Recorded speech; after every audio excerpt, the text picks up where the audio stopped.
Bonjour tout le monde! Aujourd'hui, le plus que parfait. On y va!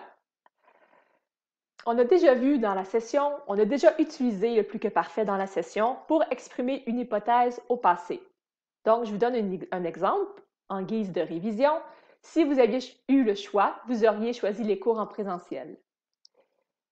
Donc, vous avez ici le plus que parfait. On se rappelle que le plus que parfait est composé d'un auxiliaire, avoir ou être, à l'imparfait, suivi du PP, le participe passé. Donc ça, on a déjà vu ça.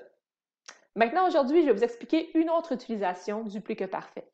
Donc, voici 3 phrases.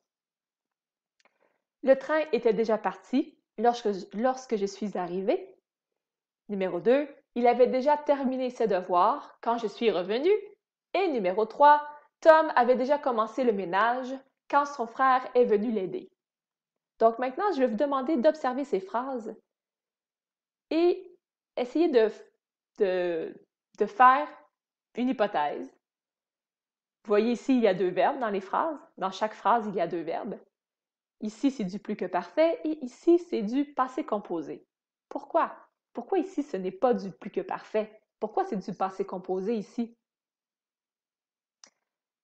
Donc, observez les phrases. Avez-vous une hypothèse de pourquoi ici les verbes sont au plus que parfait et ici les verbes sont au passé composé?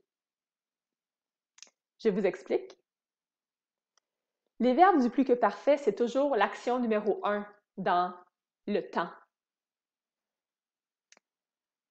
Et ici, le deuxième verbe qui suit, c'est un événement qui est arrivé après.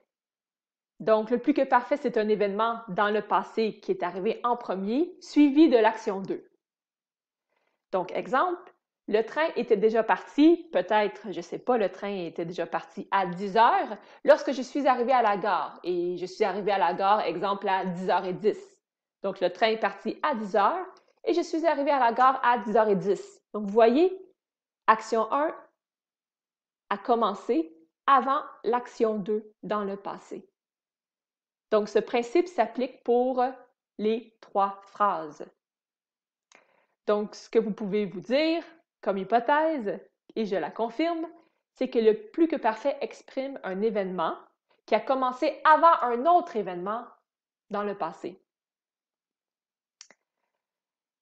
J'ai mis aussi, vous voyez ici, le petit mot « déjà ». J'ai intentionnellement inséré ce petit mot pour vous permettre de vous aider à comprendre. Parce qu'en anglais, exemple, le numéro 1, je dirais « The train was already gone when I arrived at the train station ».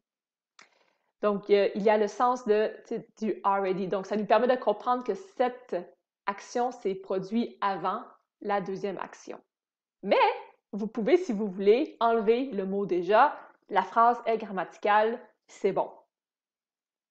C'est juste pour vous permettre de mieux comprendre l'utilisation du plus que parfait. Donc, si ici j'ai une ligne du temps, j'ai le présent, ici j'ai le passé, on va reprendre les 3 phrases et les insérer dans la ligne du temps. Première phrase. Le train était déjà parti lorsque je suis arrivée à la gare. Donc, vous pouvez voir que l'action 1 est arrivée avant l'action 2. Même chose pour la phrase 2. Vous pouvez voir qu'il avait déjà terminé ce devoir quand je suis revenue. Et la phrase numéro 3. Tom avait déjà commencé le ménage quand son frère est venu l'aider.